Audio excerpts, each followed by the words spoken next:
Good morning, or good afternoon if you're located east of the Mountain Time Zone. Welcome to our webinar on the Strategic Assessment of Climate Change, hosted by Stantec in association with Osler. My name is James Power. I'm a Senior Principal and Environmental Assessment Practitioner with Stantec based here in Calgary. I'll be moderating the session today.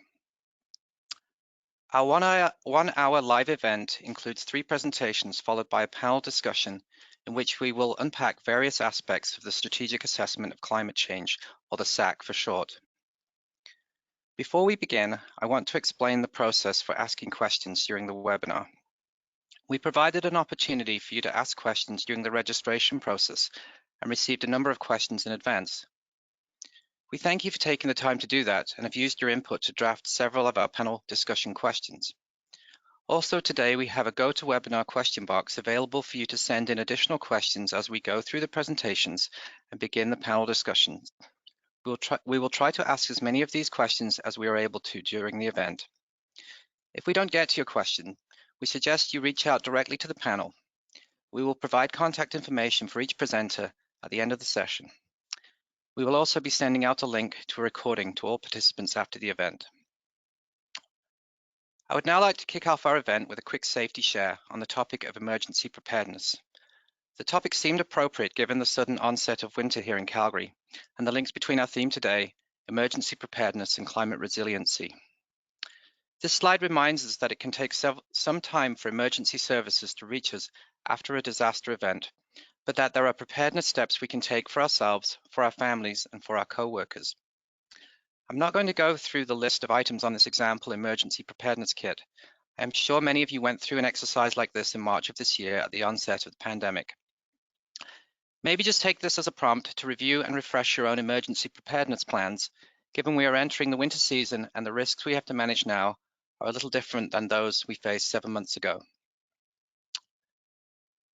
And now on to our presenters. First up is George Hegman. George is Stantec's National Lead for Environmental Assessment and is based here in Calgary. He will provide an introduction to the SAC, its role in environmental assessment, and some risks and opportunities as he sees them. Next, we have Sander Duncanson, a partner at Osler here in Calgary. Sander will examine the legal status of the SAC, how it applies to projects, and some key risks for proponents to consider.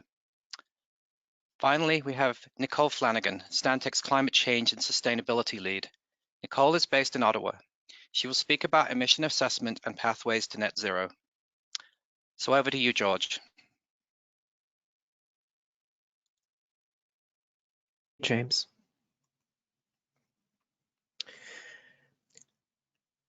My job today of the 3 presenters is to provide a summary, an overview of the Strategic Assessment of Climate Change document. And a good place to start is with the history, the origins. Where did this come from? And what it has brought us to here today. The origins of the Strategic Assessment of Climate Change are those which go back substantially in time with a long interest in evolving assessment practice in Canada. There is an intense desire by many to evolve, to meet changing times and circumstances. And certainly climate change is very much top of that agenda. In 2017, the Environmental Assessment Expert Panel released a report, and you see the cover here, Building Common Ground.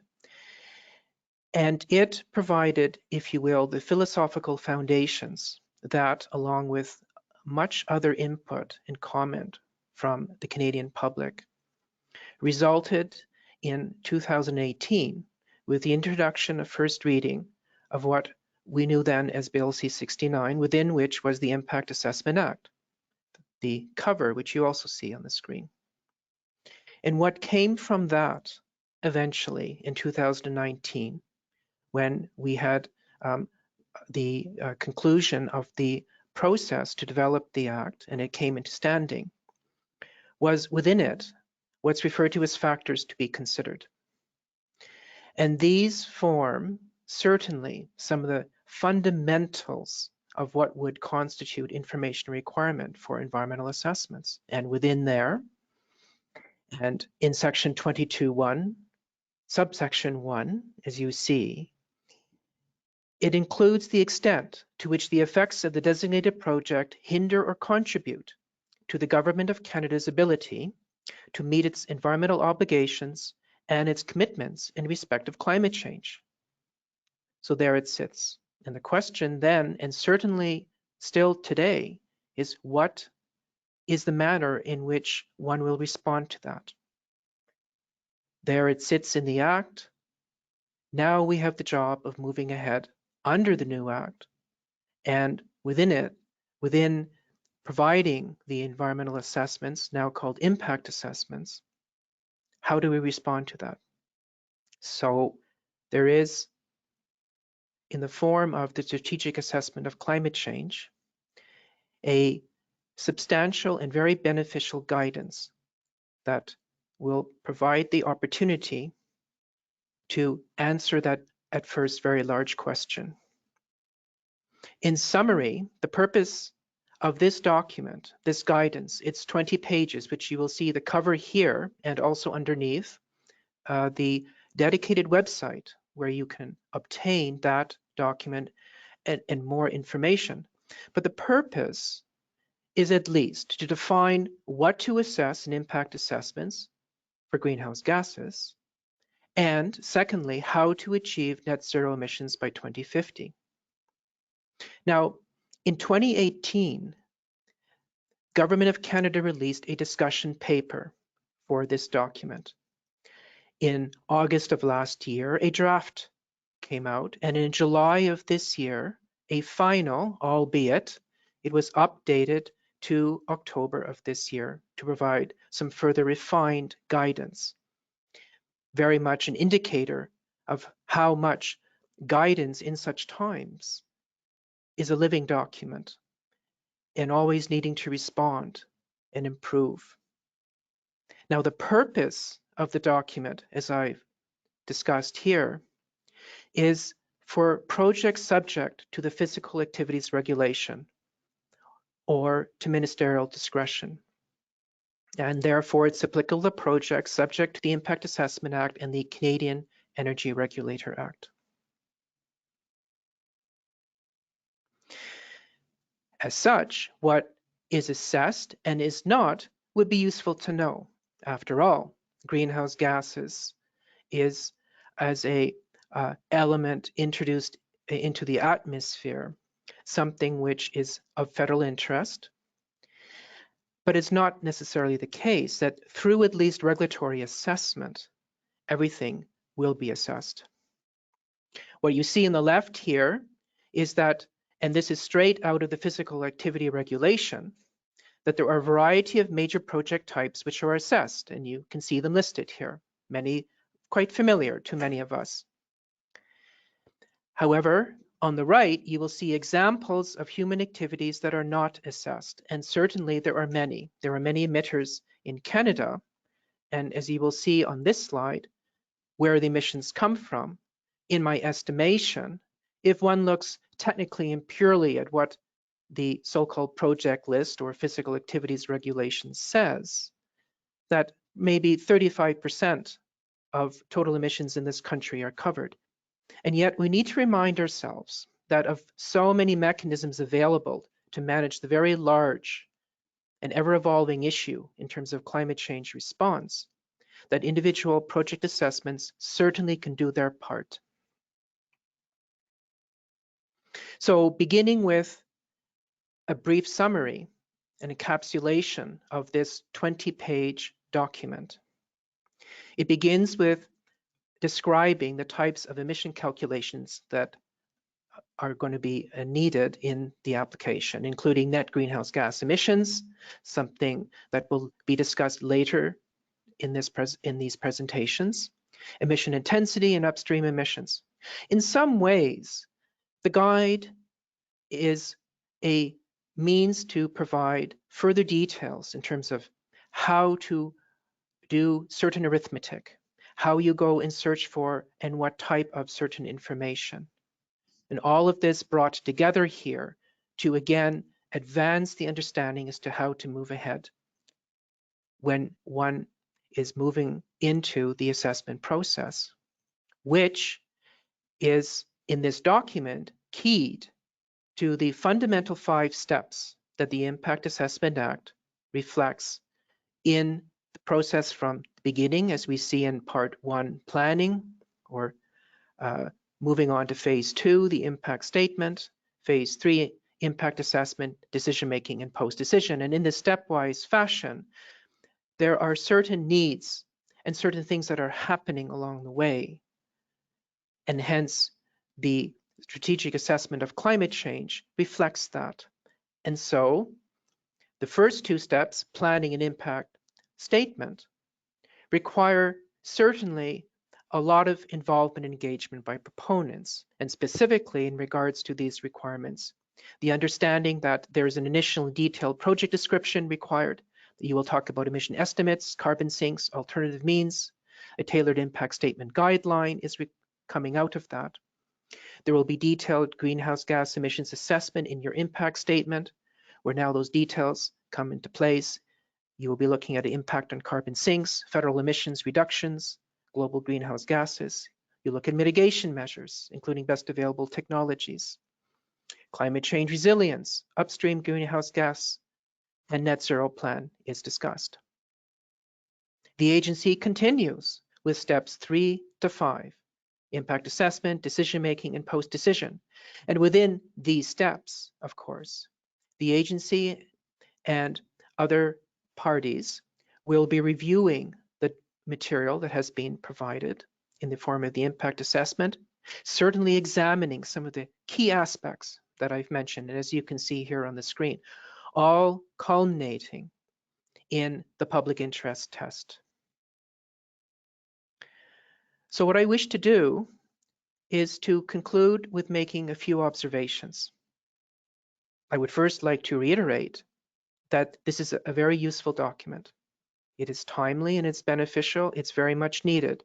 It is also, in my view, a living document that will continue to evolve. Certainly, it explicitly mentions it will be updated every 5 years. I suspect, as already has happened, it may be more frequent, and I would see that as a good thing. This is also going to be supplemented, as the guide mentions, with further, even more technical guidance, providing some direction.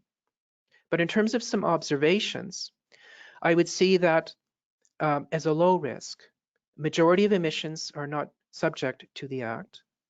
The document defines minimum information requirements for environmental assessments, which is always the necessary start, that more specific guidance is to come.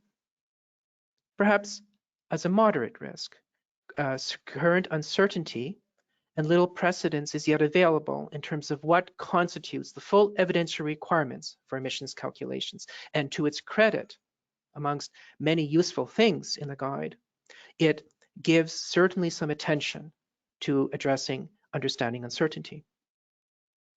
And uncertainty certainly will be the case in some instances in regards to looking at the characterization of upstream emissions. There will be less information requirement for projects now with a life of less than 30 years, given the net zero requirement by the year 2050. However, there will be a higher degree of information requirement for projects with a life greater than that. And then perhaps high risk. Looking ahead, conceptualizing as to what that future may look like, always a challenge. 30 years is a long time, even the next few years, but nonetheless, there will be an uncertainty of the acceptability of any projects with life greater than 30 years, I would think. That there will be uncertainty in how projects with any net emissions will be viewed as other than hindering Canada's ability to meet commitments and obligations. And that's why it's going to be so important to start see the growth of precedents in terms of the decision making.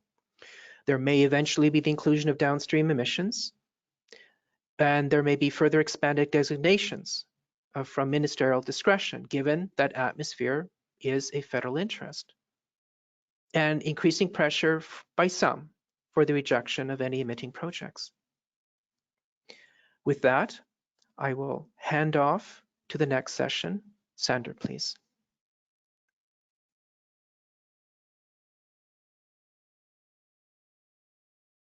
Hi, everyone. Thanks, George.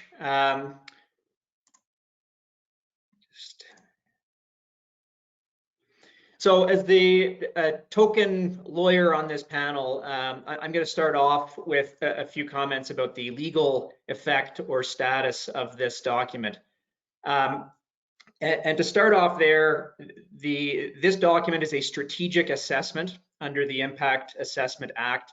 It may not look exactly like how some of us might expect a strategic assessment to look, but nonetheless, it has been deemed by the Federal Minister of Environment to be a strategic assessment under the Act, and so that's what it is legally. In terms of what that means, it is a document that is to be considered at certain steps along the impact assessment process. There are 3 different places in the process where strategic assessments need to be taken into consideration. The first is where the federal minister is determining whether or not to designate a project that is not already on the designated project list. Second, when the impact assessment agency is concluding the early planning phase and deciding whether or not to proceed with an impact assessment. And then third, once a project is into the impact assessment, again, strategic assessments need to be taken into consideration. So really, it's not legally binding. If a project isn't complying with every letter of the document, that doesn't mean that it's legally fatal. But it is something that needs to be taken into consideration, and especially the factor that George mentioned, which is around this new consideration under the Impact Assessment Act around whether a project is going to contribute or hinder Canada's ability to meet its climate change obligations. This document tells the agency and the minister and review panels how that consideration should be done. It's also worth noting that the Canada Energy Regulator revised its filing manual to expressly reference this document. And similar to what I just said about guidance not being legally binding, the CER filing manual is a guidance document. It's not legally binding. But for anyone who has worked with the CER, you'll know that the CER does look at the filing manual very closely. It certainly expects companies will follow it. So I'm going to touch next on the issue of what projects will be subject to this SAC regime. As George mentioned, you've got the projects that are already on the designated project list, so you know that they're captured. Any project that is regulated by the CER is captured regardless of size. And then the third category is basically anything else that the federal minister decides to designate going forward.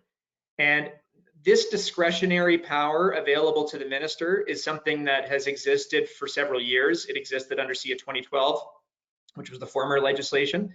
But the intent previously was that that power would only be used if you had a new novel type of project that wasn't on the designated project list because it was never really contemplated at that time, and that it would only be used in those exceptional circumstances.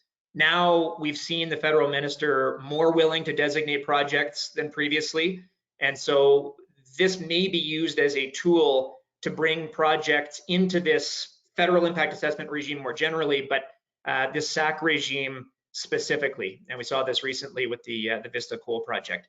So to me, that injects a high degree of uncertainty around what projects will be subject to this regime or not going forward. But the SAC is furthering the divide between the provincial regimes across Canada, or at least most of them, and the federal regime, and creating more incentives for projects or for project proponents to avoid federal regulation if they possibly can. And I expect we will see an increase in the efforts that proponents take to try to avoid federal regulation at all possible. So I'm going to finish up my presentation. I enjoy looking forward to talking to you guys more in the Q&A piece, but I'm going to touch on just 2 issues that I see for project proponents. This is not an exclusive list by any means, but the first is offset credits. If for projects that are going to be operating beyond 2050, the requirement is you need to demonstrate net zero emissions by 2050. For some types of projects, that might be relatively easy to do, but for a lot of resource development projects, particularly in the oil and gas sector. I think it's going to be practically impossible no matter what mitigation the project implements, it will be practically impossible to actually achieve that net zero requirement on a project specific basis. And so one of, if not the key tool to achieving that net zero standard will be the use of offsets, and that's contemplated in the SAC document. But there's a lot of uncertainty around what that will look like, particularly out in 2050, because the SAC says that the offset credits can only be used if they are generated within 5 years of the time that the emissions are generated that are being offset. And so companies aren't able to go out and buy up a whole bunch of offset credits now that they'll be able to use in 2050. This is something that's going to have to happen down the road. And two particularly key issues in my mind are, number one, how many offset credits will companies be able to use on a project? Right now, there's no limit in the SAC, but some commentators have already suggested that there should be limits imposed on how much of a project's emissions can be offset. And second, how much are offsets going to cost in 2050? That's something nobody knows right now, and that's a key uncertainty in factoring into project economics right now. The second key issue I'm going to touch on is what I'm calling emissions justification. There are two concepts that are recognized in the SAC that are helpful to industry. The first is carbon leakage, which is the idea that a higher emitting project might move outside of Canada if the regulations in Canada are too stringent, which will have no impact on global emissions. In fact, moving to a less stringent jurisdiction could result in a net increase in overall emissions, and Canada just loses out on the investment. Second concept is global emissions displacement, which is the idea, it's often talked about in the context of LNG, where a net positive emitter in Canada, such as an LNG production facility and associated upstream natural gas production, can create emissions, but on a global basis, those emissions could be used to supply natural gas to Asia and displace higher carbon emitting projects like coal-fired generation, and that will actually result in a net decrease in overall global emissions. Both of these concepts are things that have been talked about by industry for years in the context of this GHG debate. Both, like I said, are recognized in the document, the SAC document, but key uncertainties remain around, first of all, how will proponents be required to demonstrate that these things will actually happen? Will the agency require companies to prove or quantify these things? If so, how is that going to be done? Is it even possible for it to be done? And second, will these concepts allow projects that do not achieve the net zero emissions standard to proceed nonetheless because of these justifications, or will they still be required to hit the net zero standard? And these are just over and above considerations in the public interest. So still some uncertainty here. Like George said, I expect this is going to continue to evolve and we're going to get more guidance going forward, but these are key issues that proponents should be watching for. So with that, I'll turn it over to Nicole.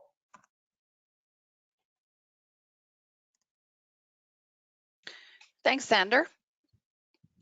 Today, I'm going to be talking a little bit about the greenhouse gas emissions reporting requirements under the SAC. The first thing I want to point out is the annual production or annual project emissions. So this really follows the project through the life cycle from construction, operation, and right through to decommissioning.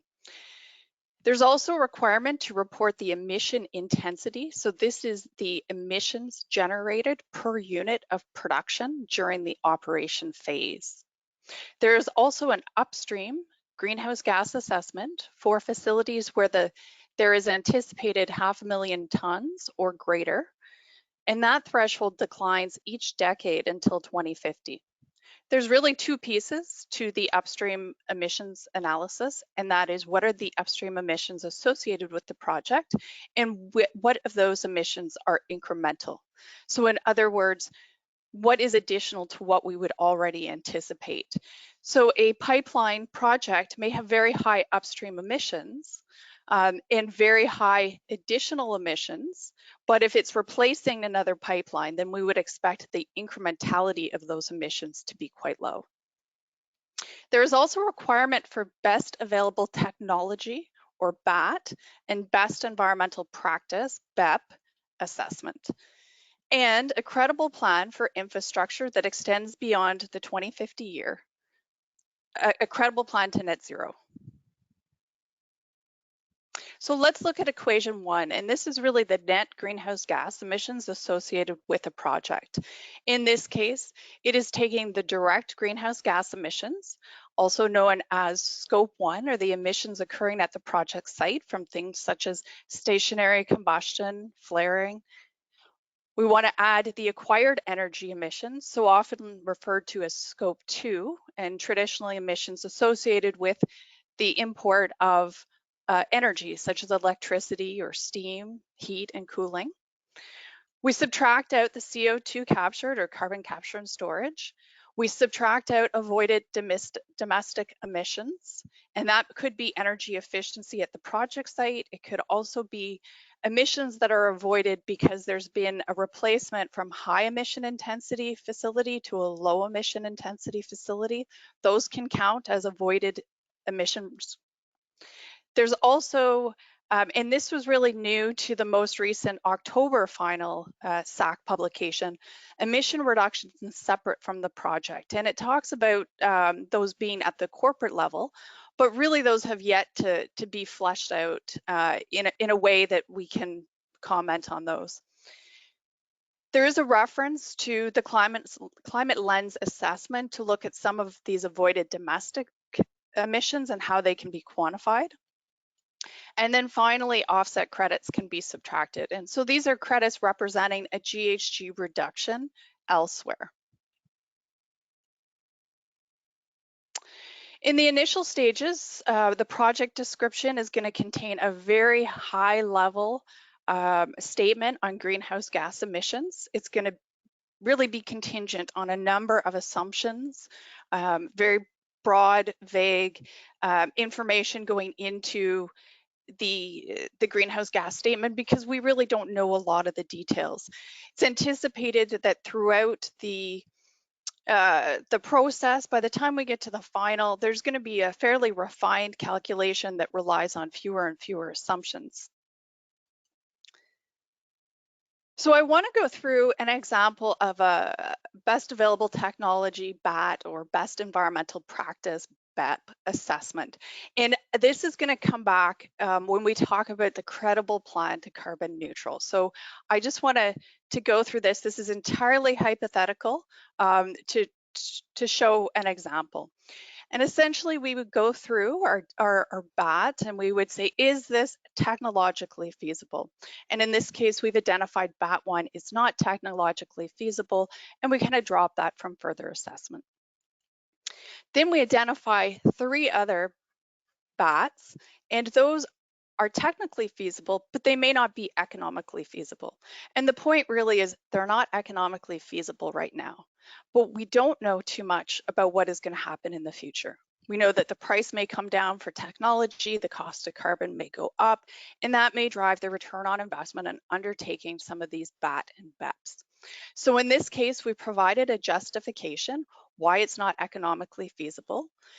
We've provided an idea of when this may be economically feasible, and we've provided the GHG mitigation potential that each of these measures could produce, and then we've ranked them accordingly.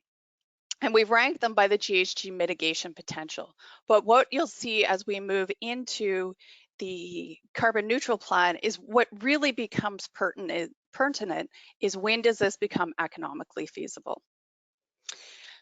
So let's talk a little bit about the infrastructure with life expectancy beyond 2050.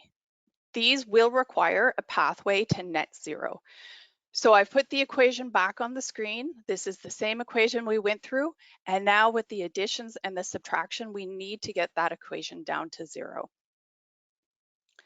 And just a reminder, we are not considering the upstream emissions in this pathway to net zero, just the project emissions. So let's look at a case study. So again, hypothetical case study. This is a scenario where a project emits 500,000 tons of CO2 each year. It continues business as usual. We're anticipating a cost of carbon at $100 a ton in 2050, and this project is solely relying on offsets as its only mechanism. In this case, the project continues to emit 500,000 tons, and in 2050 is required to purchase 500,000 tons of offset credits. So we've got a net zero cost in 2050 of $50 million and a 10-year net zero cost of $500 million. So this is probably not a credible plan. So if we look at case 2, and this is where we talked about the BAT and the BEP, and in the bottom right-hand corner, I've brought in the results of that analysis that are going to tell us when some of these BATs and BEPs become economically feasible. So we've got a similar project where there are 500,000 tons of emissions per year, and we continue until the 2035 to 2040 when that BAT number 4 becomes economically feasible, and we'll phase that in over the 4 or 5 years, and we'll recognize the emission reductions from BAT number 4. In 2040, we see that BAT number 3 becomes economically feasible, so we're going to implement BAT number 3, or plan to implement BAT number 3 in 2040. 2045, BAT number 2 becomes feasible, and what you can see is by 2050, we've reduced emissions to 100,000 tons, resulting in the requirement to purchase 100,000 tons of offset credits in 2050. And the cost of that is $10 million at our $100 a ton that we've assumed, and that would continue in perpetuity until the asset is no longer operational. And so considerations for net zero. When the requirement is to provide a credible plan, so that plan in my mind is more about a strategy, less about sort of the technology and exactly when it's going to be implemented, but the requirement to reconsider that plan on an ongoing basis. And as Sander said, and I couldn't agree more, we have very few signals on what is going to happen beyond 2022 with the price of carbon. We don't know about the technology and innovation that we can expect over the next 15, 20 years, 25 years. And what we want to make sure is that credible plan is re-examined. We've identified the evaluation and decision-making criteria. We consider that BAT and BEP assessment and look for opportunities to implement that throughout the project life cycle. We want to look at the return on investment as the cost of carbon and technology changes. And we definitely want to make sure that anything required by government. So if there is an opportunity to reduce emissions by electrifying a site, but there's currently no power in that area, we need to identify electrification needs as a supporting action that the government can undertake. I think it's also important to identify a robust offset system and ample supply of offsets in order to facilitate the net zero plan. And so I certainly would encourage all of you folks as you look to develop your credible plans, really to consider a collaborative approach within your organization, from your development, your risk managers, your compliance folks, and really come up with a plan to be able to look at this on an annual basis or a biannual basis and really refine this plan over time. And with that, I will send it back to James.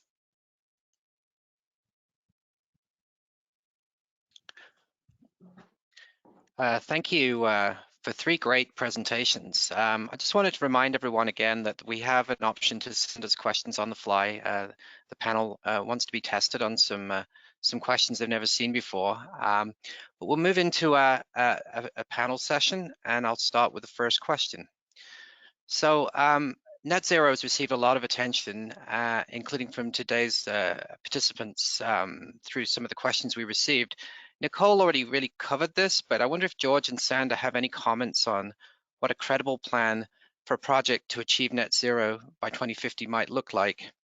And coupled to that, is some comment on how prescriptive or binding you see the net zero commitments or conditions being, given a lot can change in 30 years. I'm just going to tack on one comment we got from the audience. They were curious what enforceable federal conditions might look like for a project that's approved under the IAA at this time. So let's start with George, and maybe you can provide some answers to this question. Sure, James, thank you. Good question, and certainly an important leading one for our subject today.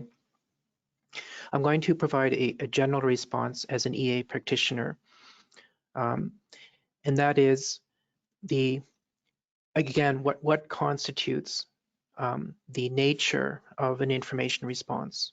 What does one commit to? What does one describe? To what degree and how? We are currently, I would believe, at early days in regards to moving ahead under the new Act and under the new guidance as to what the answer to that is. What does that look like? So there are indeed a lot of unknowns, but there are a few things which are known, and so at least the guide provides a starting point in this regards. As well, and I'll just mention as well for our listeners that the agency has published on their practitioner's guide, which is the name of a page on a website they maintain, a policy context, considering environmental obligations and commitments in respect of climate change under the Impact Assessment Act, which is a very good supplement to the strategic assessment. So to conclude for the moment, my answer to the question, the ever-evolving nature of what we will be seeing in terms of the interpretation of this guidance and how future guidance will continue to refine that, along with, and I would suggest just as if not more importantly, precedents, and that is precedents coming out through the agency's decision process, perhaps in some cases, as certainly has been the case in the past with the courts, we'll see. But hopefully we will, as much as possible, see a process that will play itself out with as best as possible mutual understanding. And then just quickly in regards to the matter of enforceable commitments, my overall general answer is that in any decision, the conditions, of course, of that decision all become commitments that either are enforceable in the sense of creating that expectation or enforceable by law. And I'll hand off to Sander to continue with his thoughts. Sure, thanks, George. So, I mean, I guess first on the issue of what is a credible plan, I mean, Nicole shared her views on what she thinks, and I don't disagree with any of that. To me, reading through the document, I think a lot of companies should be able to get that credibility check achieved with relatively minimal effort. You know, a lot of companies are already talking about net zero and their company-wide plans to get to net zero. Even for companies that don't have net zero plans, most are at least coming up with some sort of a GHG climate change strategy. And so I think so long as companies are thinking about this issue seriously and can put pen to paper to demonstrate that they're thinking about it, that seems to be all that's really needed at this stage, given that we are still a fair ways away from 2050 and there's so much flexibility right now baked into the document. What I see as the bigger risk for industry is, first of all, we've already seen this document change. The changes we saw in the last few months are directionally positive for industry, but I expect over time, as society continues to shift on this and politics continue to shift, the document could change. And so what is credible today may not be credible in 5 years. And the even bigger issue, particularly for projects in the short term, is around what that comment was about, which is around the conditions. Even if a company can demonstrate a plan that is, quote, credible, there's suggestion in the document that companies will see conditions attached to their projects that will require at a minimum, regular reporting, but likely more than that, providing updates on how they are going to get to that net zero standard by 2050. Now, the question is, how much teeth are those conditions going to have? What's going to happen if the regulator doesn't think that that's an adequate plan and that the company isn't doing enough to get to net zero by 2050? That's an open question. We don't know how much teeth those conditions are going to have yet. I expect generally there will be more teeth as time goes on. But certainly, the conditions that are attached to decision statements under the Impact Assessment Act, those are legally enforceable. There's a range of different tools available to the regulator to enforce those, including potentially revoking the decision statement and effectively suspending the project. We've never seen that in Canada, a project that's up and running and environmental approval being revoked in that way. But those are the types of things that we're going to have to get our heads around going forward with these types of conditions being imposed. Thanks for those answers. Yes, we're definitely in the process of creating precedent. It's going to be important to look at not just the Impact Assessment Agency, but the CER as well, and how they're responding to the first round of projects that have to comply with the SAC. I'm going to move to a question around the recent amendment to the SAC in October. Sander did cover this a little bit in his previous comments, but the document was updated in October. There seems to be some new flexibility provided to proponents there. So I wonder whether the panel would like to comment whether they figure this is a material shift in where the SAC is going. Maybe we'll start with Nicole on this one. Sure. I would say, in my opinion, there was some clarification, definitely around the avoided domestic emission reductions. I think that could be seen as material. I would still say it's materially vague enough that we don't know how material, if that makes sense. There's still a lot to be figured out in terms of corporate emission reductions and how that could factor into a project.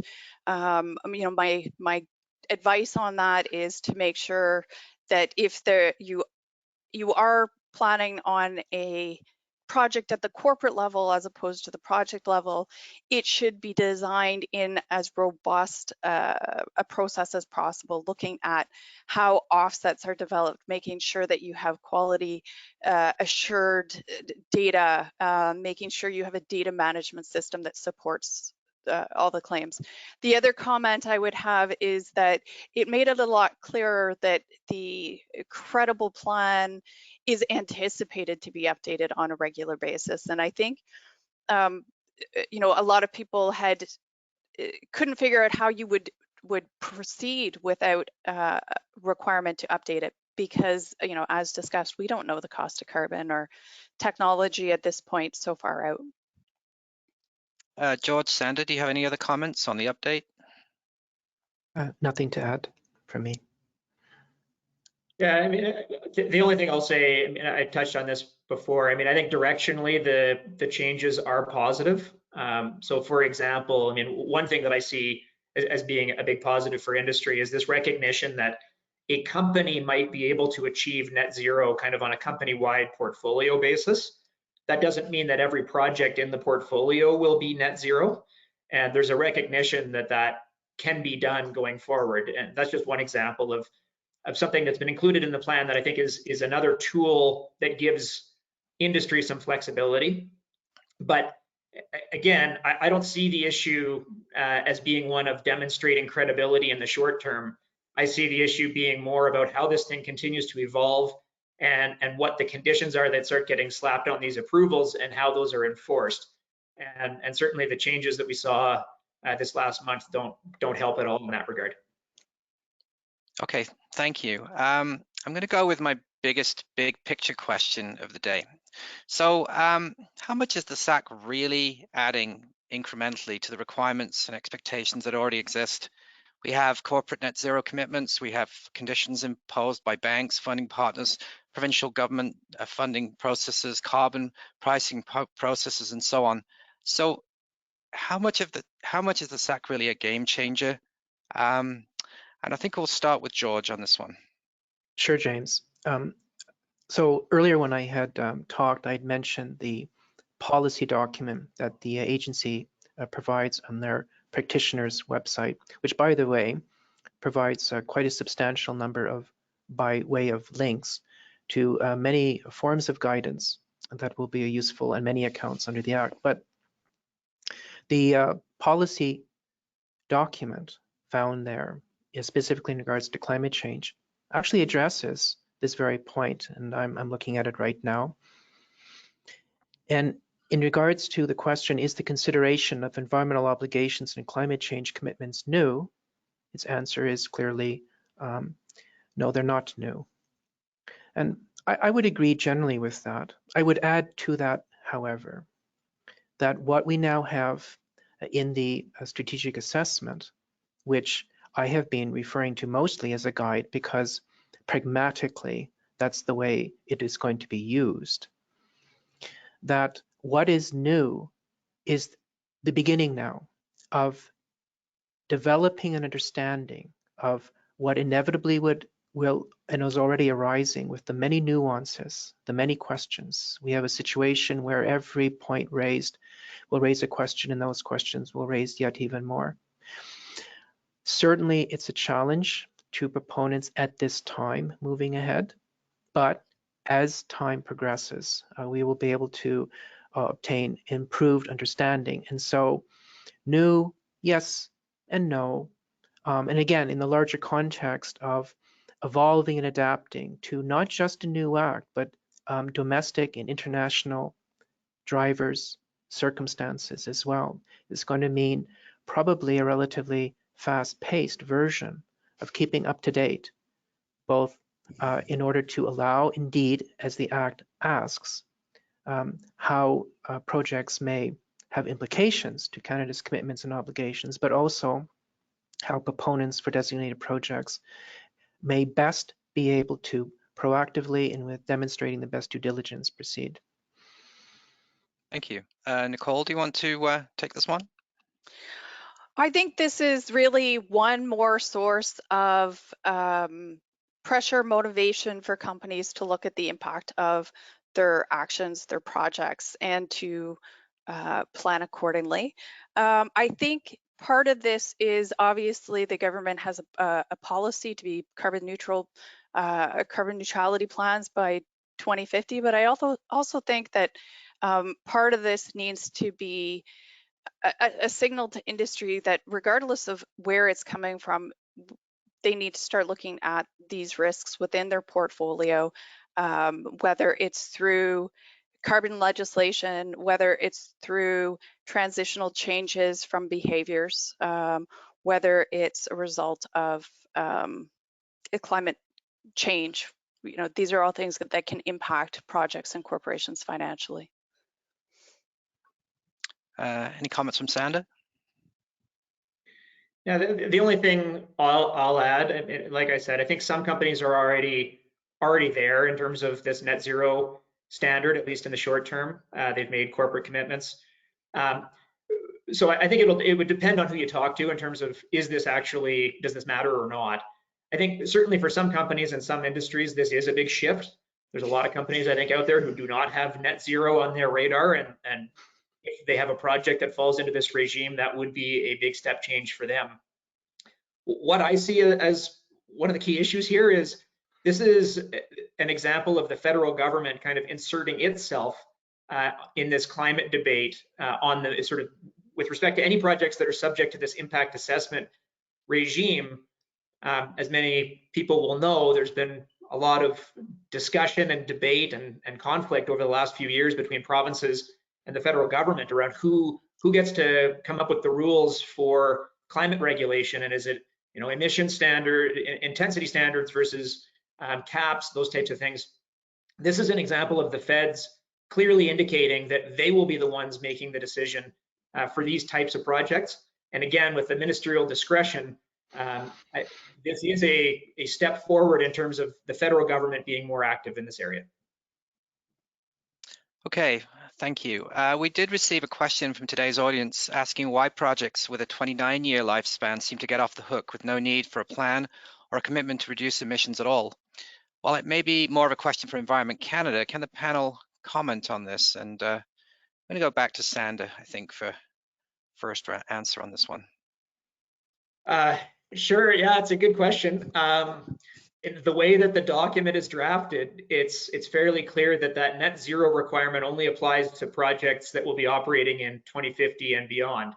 So arguably, the way it's written, if you've got a project and you can design it so that it ends in 2049, you're free and clear, at least in terms of that aspect of the SAC. I think you might see in the short term some companies designing their projects to almost artificially end a little early to avoid that requirement.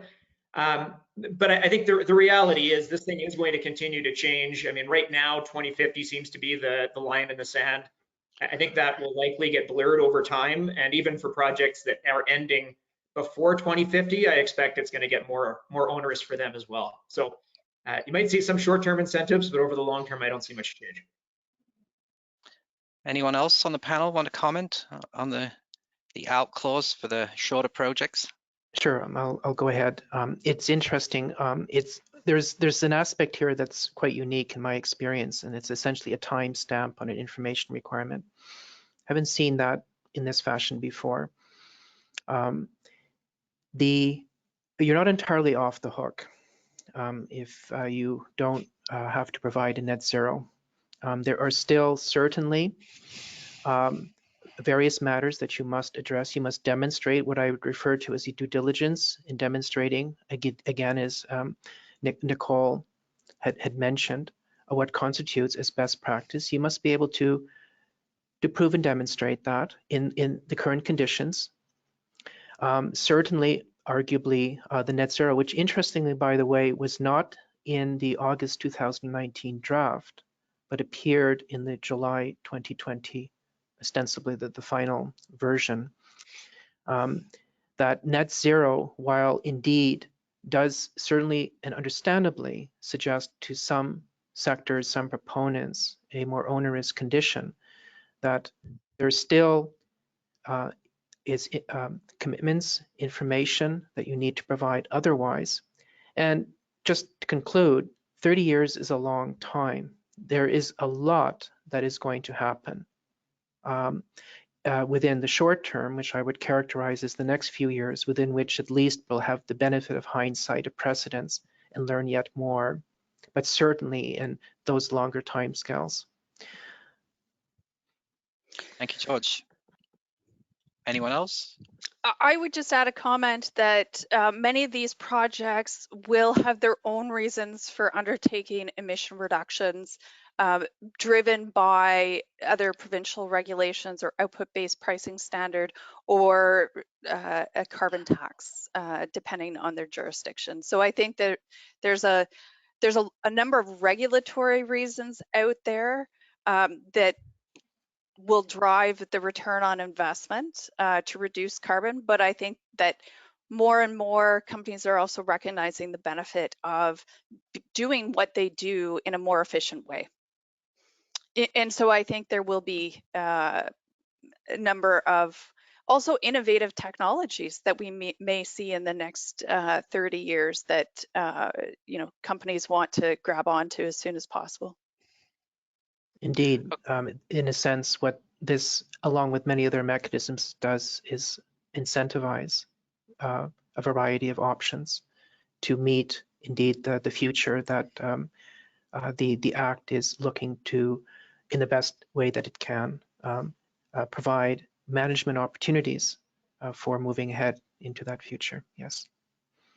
Thanks. As someone who's worked on some major projects that have taken at least 20 years to hit the ground, 30 years isn't really that long at all. So a few questions from our audience today around upstream emissions. The first is, what is the relevance of upstream emission assessment, given that no enforcement conditions can be applied to them? And I'll maybe go back to George for an answer on this one. I think, first of all, the calculation of upstream emissions, from my point of view right now, is primarily, and at minimum, which is still a lot, additional information that provides one of the most important things that assessments do. They provide insight. And with the wide variety of information that goes into assessments, with upstream, one does what they can to characterize within a level of confidence, understanding as to what that may be.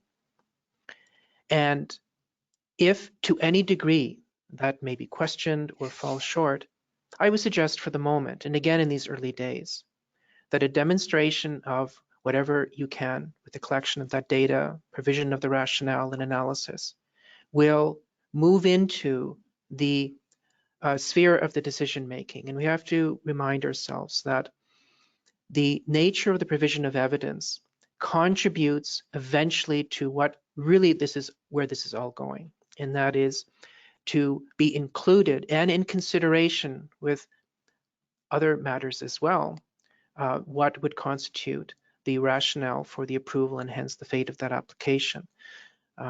I think that we will need some time in order to secure a improved understanding and certainty as to where we stand, and certainly in regards to the specific matter of the obligation of commitment. Yes, it's true. If you're a proponent, and we all know that with oil and gas projects and with certain projects in the power sector, such as transmission and generation, they, out of the fundamental nature of the project, are physically interconnected, and that certainly creates an opportunity to, in some fashion, improve the ability to understand how to do the calculation. But in terms of who's responsible for all of this, I think that is yet to be determined. Anyone else on the panel want to comment on upstream emissions? The only thing I can add is this issue of upstream assessment has been around for a little while now on the pipeline side, and a lot of pipeline companies have been required to do this. This question of what's the point of looking at upstream when it's beyond the regulatory authority of whoever's regulating the pipeline is a question that often comes up. To me, it's actually, I mean, the original purpose of environmental assessment is to make sure that the ultimate decision maker is making their decision based on complete information. And so the information gathering exercise should be one of the core functions of this process.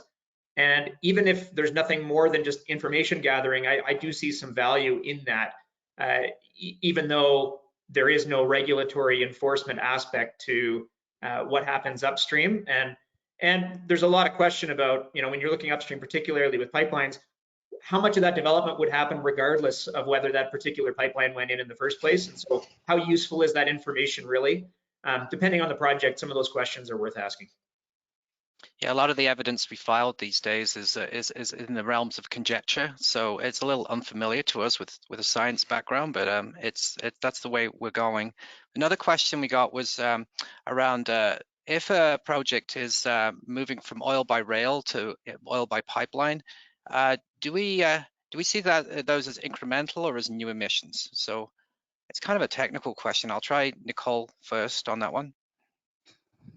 Sorry, can you repeat the question? So yeah, if we're moving oil by pipeline instead of oil by rail, so we're converting from one form of transportation to another, would that be factored in to assessing incremental emissions from that project? Yeah, so that's interesting. It would definitely count in my mind as avoided domestic emissions. Technically, I don't believe it would be considered upstream, but I think definitely part of the whole argument how when you look at a project in its entirety, you can have a project that may at first glance look like it increases emissions, but it actually contributes to overall emission reductions within the country. Okay, thank you. We're now actually out of time. So thanks to the presenters, thanks to the audience members, and thanks to the organizers that helped put this together. We'll be running another webinar soon on climate resiliency. So just want to thank everyone for joining us, and hopefully the hour that we've spent together has been enjoyable and informative, and stay safe out there. Thank you.